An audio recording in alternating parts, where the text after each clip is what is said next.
And I think the issues are even more pronounced for scholars of color, for Black law professors specifically. In my context, I was told from some of my mentors, Black professors, well-meaning, and I think this is a distinction between the younger generation and the older generation in terms of how you navigate careers.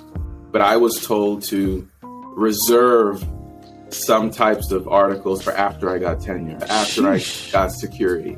But don't talk about certain issues in a certain way, because you might upset some folks. And then when it comes to getting the full faculty vote for you to be retained, and they might say, well, this young man is radical.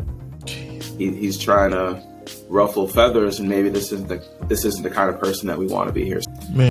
And there are some folks that do that. There are some folks that shy away from very sensitive issues, whether it's white supremacy, racism, and try to reserve some of those more radical ideas until after they have job security. And I feel like that's a fear of, specifically in the law, talking to peers and different people, that's a fear that we all have, where we feel like we have these radical views for social justice in these different areas of the law, but we feel like we can't express them in fear of not getting a specific job, where we have to put up a certain front just to get in the door. And then when we're, like you said, tenured or have enough time, and then we feel like we can fight the fight. What made you decide, I'm not going to wait for that? You said, I'm going to just do what I want to do and still be as successful as you are. I've always been of the mindset that if you govern your career, if you govern your ambitions from a posture of fear, then you actually will end up hurting yourself more than helping yourself.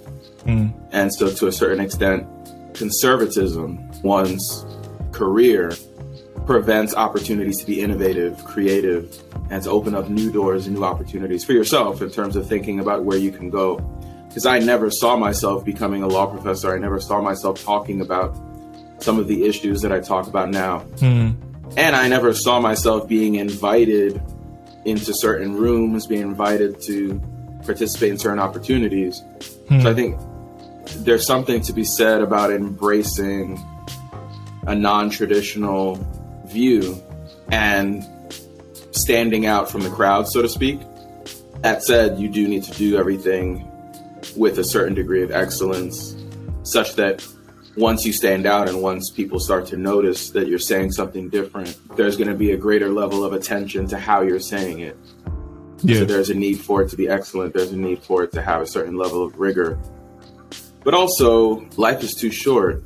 It's a trite phrase, but I think for Black people in particular, given everything that's gone on across the history of our country, but even more specifically in the past 10, 20 years, with the emergence of the Black Lives Matter movement and this understanding that racism is not going anywhere, life is far too short to pursue a vision of success that requires you to silence your voice.